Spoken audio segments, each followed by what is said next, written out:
ذہانت عطا کی ہے، توجہ سے جملہ سنیے، اگر خدا نے مجھے ذہانت عطا کی ہے، صلاحیت عطا کی ہے، تو اس ذہانت و صلاحیت کا شکر یہ ہے کہ سماج میں فتنے نہ پیدا کیے جائیں۔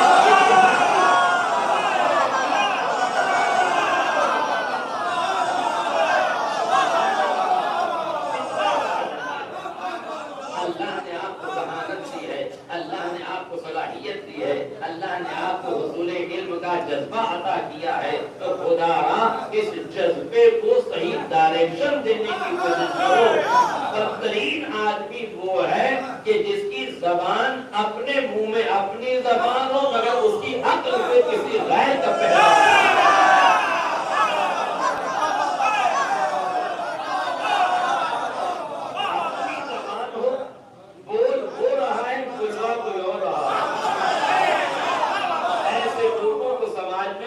کہا جاتا ہے۔ اتنا ہی بولتا ہے جتنا اسے پڑھایا جاتا ہے۔ ابھی ایک تیاگی طوطے سے فرصت ملی تھی کہ پھر وہابی طوطے جشن کرنے لگے، اور وہابی طوطوں سے فرصت ملی ہے کہ اپنے ہی لوگ طوطا چشمی کرنے لگے۔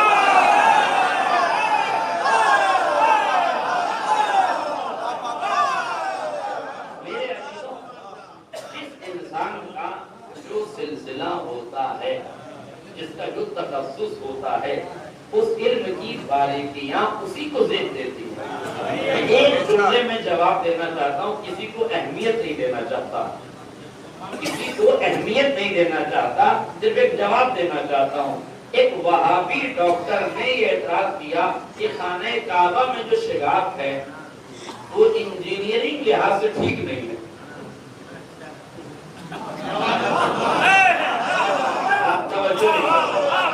ایک وہابی ڈاکٹر نے یہ اعتراض کیا، ڈاکٹر نے کیا اعتراض کیا کہ انجینئرنگ لحاظ سے یہ دیوار کا در ٹھیک نہیں ہے۔ تو پوری دنیا نے کہا اس احمق کی جو لائن ہے وہ کچھ اور ہے، جس پر اعتراض کر رہا ہے وہ کچھ اور ہے۔ اس کا مطلب یہ ہے کہ اہل علم کی دنیا میں جس علم کا جس سے تعلق ہو، اگر وہ اعتراض کرے تو اس کا جواب دیا جاتا ہے۔ میں گزارش کروں گا طوطا اڑانے والی پارٹیوں سے کہ طوطوں کا استعمال بند کرو اور خود میدان میں آؤ۔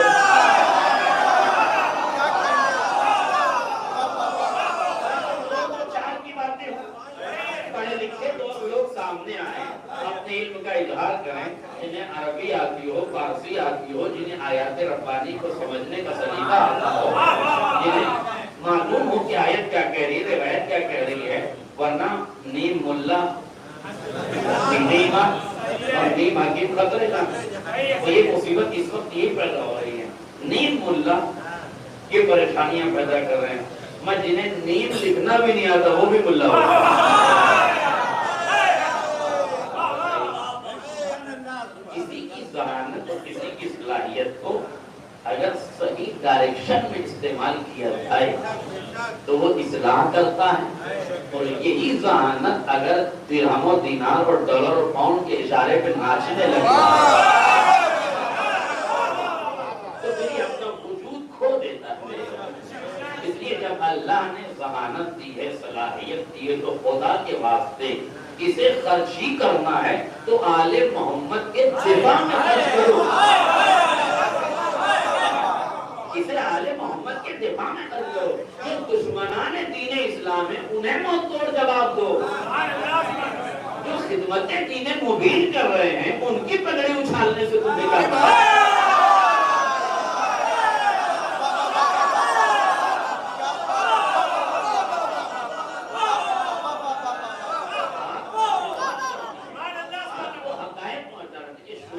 ایجاد کرنا جائز نہیں ہے، ایسے شبہات سماج میں رائج کر دینا کہ جس کی وجہ سے لوگ اپنے عقیدے سے ڈگمگانے لگ جائیں، قیامت تک یہ ڈگمگاتا ہوا عقیدہ اس شخص کے نامہ اعمال میں عذاب لکھتا رہے گا۔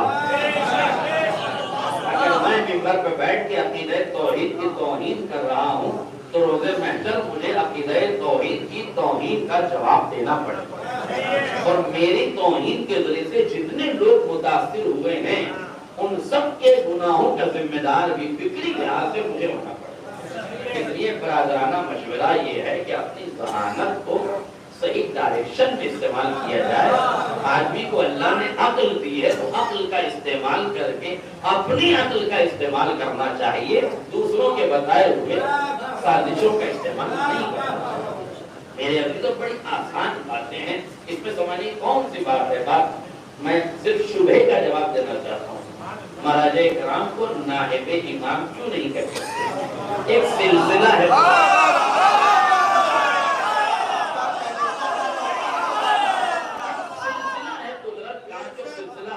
نبوت کا سلسلہ شروع ہوا، خاتم المرسلین کے بعد خدا نے اس سلسلے نبوت کو امامت میں تبدیل کر دیا، نبوت سے امامت میں تبدیل کر دیا۔ جن لوگوں کو نبوت کے بعد امامت ہضم نہیں ہوئی وہ غدیر سے سقیفہ چلے گئے۔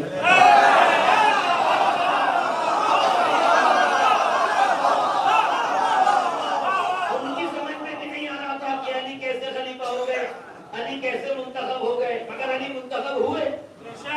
ان کی سمجھ میں نہیں آیا، تو کسی کے سمجھ میں نہ آنے سے ولایت کا عقیدہ غلط نہیں ہو جاتا،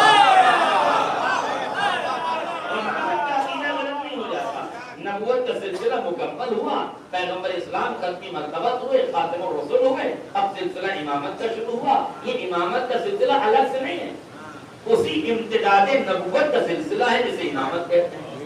امامت کا سلسلہ 2-2.5 سال تک چلا۔ اب امامت کے سلسلے پر لوگوں نے جب سازشیں رچنا شروع کی اور امام کے خلاف سازشیں رچ کے قتل کرنا شروع کیا، قتل کے بہانے تلاش کیے، تو قدرت نے ایک نظام بدلا اور اب اس امامت کو غیبت میں رکھنے کے لیے 2 راستے اختیار کیے۔ ایک کا نام غیبت صغریٰ رکھا جو 74 سال چلی، ایک کا نام غیبت کبریٰ رکھا۔ غیبت صغریٰ میں 4 نائب امام نے معین کیے، ٹھیک ہے۔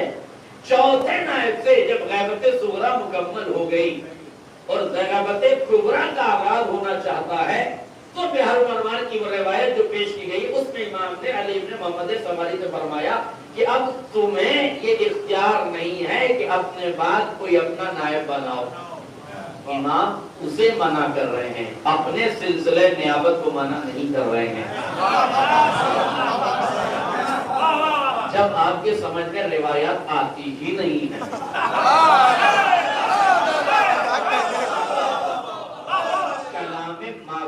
سمجھنے کے لیے شعور ہونا چاہیے، طوطا ہونے سے کلام نہیں ہوتا۔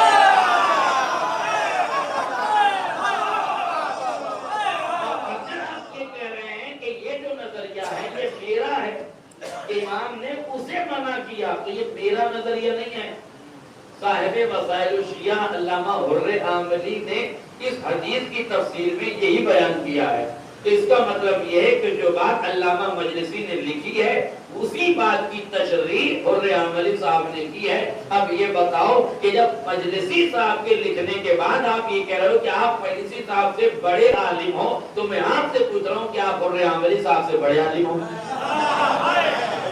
وہ بھی تو یہ لکھ رہے ہیں، وہ بھی تو یہ لکھ رہے ہیں کہ اس کا مطلب یہ، اور بالکل واضح امام کی حدیث کا، بھئی 4 نائب ہو گئے، غیبت صغریٰ مکمل ہو گئے، اب غیبت کبریٰ شروع ہونا ہے، تو ظاہر ہے جب غیبت کبریٰ شروع ہونا ہے تو اب کوئی فرد خاص امام کا نائب نہیں ہو سکتا، اس لیے کہ فرد خاص اگر امام اس سے نیابت کے سلسلے کو جاری رکھیں گے تو پھر غیبت کبریٰ کا مفہوم نہیں رہ جائے گا۔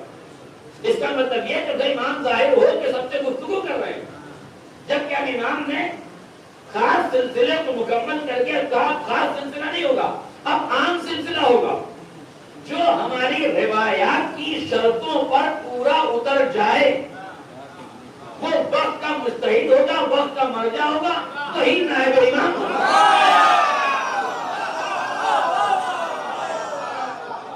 اب نیابت کا عقلی فلسفہ یہ ہے کہ جو ذمہ داری امام کی تھی، ایک آدمی کو مسئلہ شرعی امام سے پوچھنا ہے نا، تو امام غیبت میں تو کس سے پوچھے گا؟ امام غیبت میں تو کس سے پوچھے گا؟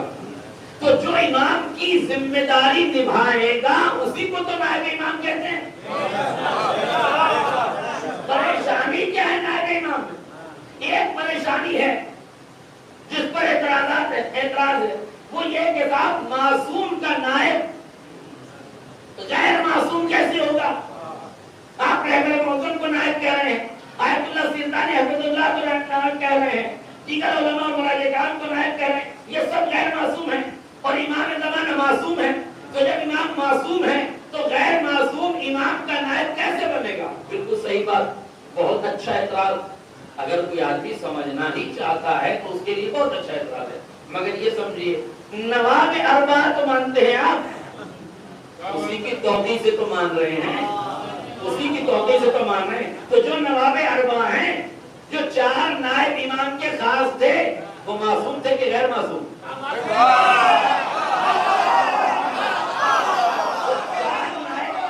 معصوم تھے یا غیر معصوم؟ غیر معصوم تھے کہ نہیں؟ تو اچھا ہو گیا تمہارا عقیدہ، اب تم امام زمانہ سے آگے بڑھ گئے،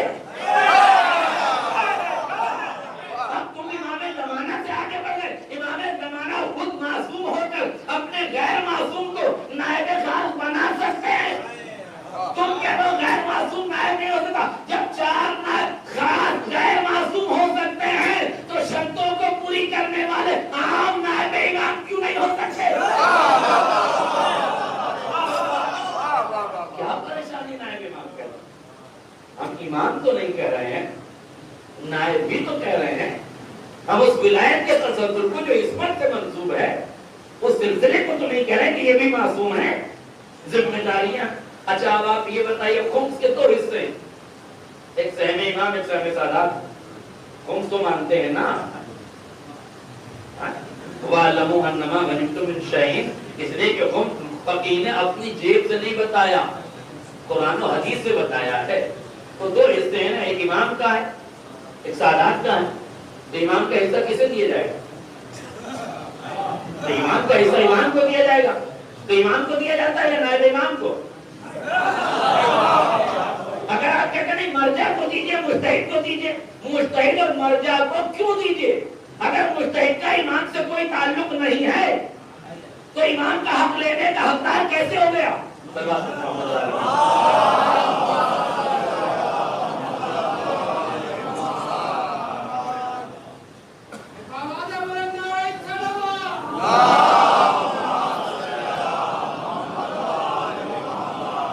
اگر امام کا حق نائب امام تک پہنچایا جا رہا ہے تو اس کا مطلب یہ کہ کوئی نائب ہے تبھی تو دیا جا رہا ہے۔ کیا پریشانی ہے نیابت میں؟ یہ وہی فکر ہے کہ جن کے سمجھ میں غدیر کا مولا نہیں آیا ان کے سمجھ میں آج امام کی نیابت نہیں آ رہی ہے۔ اگر رسول کا کلام لوگوں کے سمجھ میں آیا نہ آج لوگوں کے سمجھ میں آیا۔ میرے ابھی تو آپ کی خوش نصیبی ہے کہ آپ در آل محمد سے جڑے ہوئے ہیں، آپ کی خوش نصیبی ہے کہ آپ کو کلام معصوم سمجھنے کا سوبھاگیہ نصیب ہوا۔ تو کم سے کم اپنے اس سرشیٹ ہونے کو محسوس کیجئے کہ خدا نے آپ کو جن کاموں کے لیے منتخب کیا ہے خدا را وہ کام کیجئے۔ آپ ذہین ہیں، ذہانت کا استعمال کیجئے، قوم میں فساد پیدا کرنے کے بجائے اصلاح کرنا۔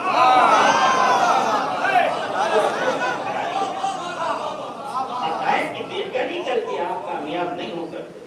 اور اچھا مجھے بتاؤ ایک لفظ جو سلسلہ ہے امامت کا، میں ایک لمحے کے لیے پورے نظام مرجعیت کے سلسلے کو لپیٹ کے ایک طرف رکھ دیتا ہوں، ٹھیک ہے؟ ضرورت نہیں ہے مرجعیت کی، کسی مرجع اور مرجع تقلید کی ضرورت نہیں ہے، لیجیے ہم نے ہٹا کے سائڈ میں رکھ دیا۔ اب آپ یہ بتاؤ کہ جو امام کی ذمہ داری ہے وہ کون پوری کرے گا؟ بتاؤ، وائٹ ہاؤس سے ضرورتیں پوری ہوں گی؟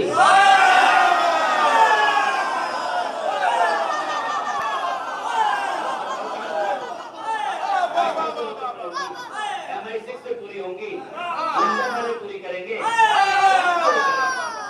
اگر اس سلسلے کو لمحے بھر کے لیے ہٹا لیا جائے چلیے یہ سلسلہ ہم مان لیتے ہیں، یہ امام کے نائب آپ کی نظر میں امام کے نائب بننے کے لائق نہیں ہے. آپ بتائیے کون امام، ایک کرکٹر امام کا نائب بنے گا؟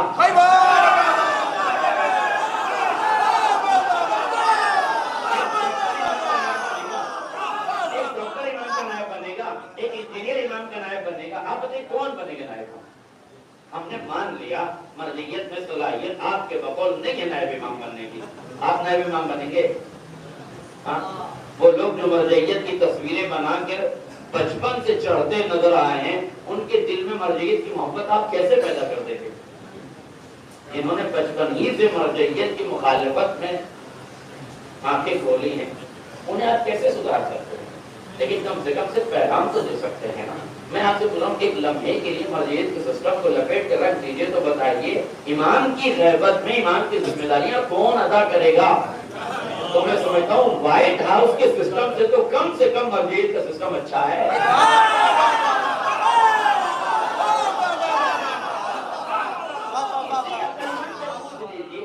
کہ جاہلوں کی تقلید کرنے سے اچھا عالم کی تقلید کرنا ہے کہ نہیں؟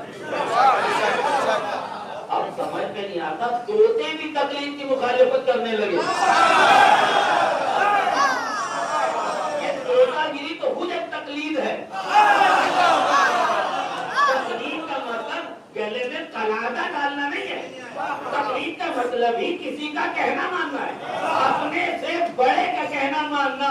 بڑے پڑھا رہے ہیں، آپ پڑھ رہے ہیں، اسی پڑھائی کا نام تو تقلید ہے.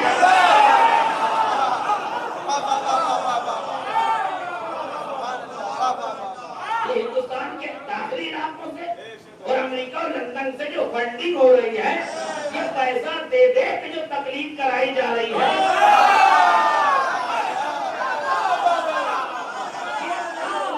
عقل کا اس سے بڑا ماتم کیا ہوگا کہ دولت لے کے تقلید کرائی جائے تو جائز ہو جائے، علم بکھیر کے تقلید کو کہا جائے.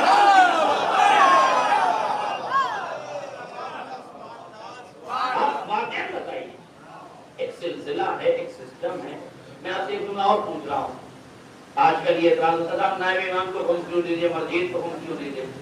اس بات کو ذرا سا اپنے دل و دماغ میں رکھ کے سوچیے گا.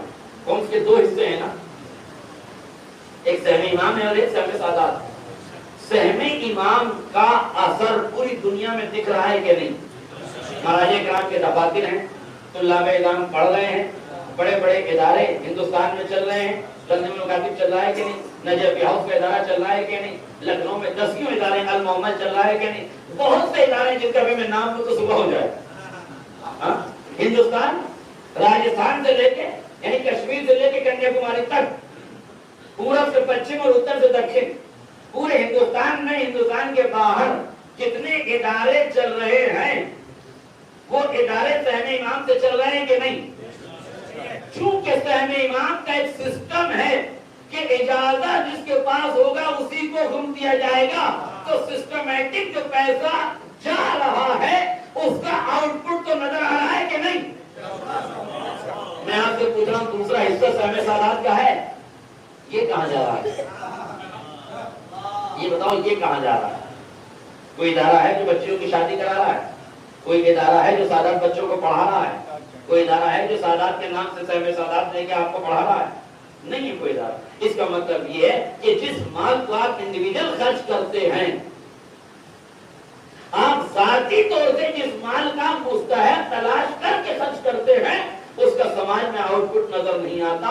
جس سسٹم کے ساتھ خرچ ہوتا ہے اس کا آؤٹ پٹ نظر آ رہا ہے. تو تمہاری ذمہ داری ہے مرجعیت کے سسٹم کو اگر نیابت کے سلسلے سے مانو گے تو آؤٹ پٹ نظر آئے گا. اس سلسلے کو لپیٹ کر اگر لندن امریکہ کی کرو گے تو فساد تو نظر آئے گا، نفرتیں تو نظر آئیں گی، مگر اتحاد نظر نہیں آئے گا،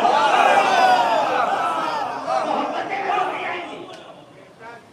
اس لیے خدا کے واسطے سسٹم کی عظمت سمجھنے کی کوشش کیجیے، سسٹم کی اہمیت سمجھنے کی کوشش کیجیے. تقلید گلے میں پڑا ہوا کلاتا نہیں جسے کھینچ کے لے جایا جا رہا ہے. ہر آدمی ابھی ہم چوراہے پہ گئے، اب تقلید تو گوگل کی بھی ہو رہی ہے. گوگل میپ کی تقلید ہو رہی ہے کہ نہیں؟ مستقل گوگل میپ پہ ڈالا جا رہا ہے کہ نہیں؟ آپ مخالفت کرتے جائیے نہیں گوگل میپ کی پھر بھی سیدھا راستہ بتاتا جائے گا. آپ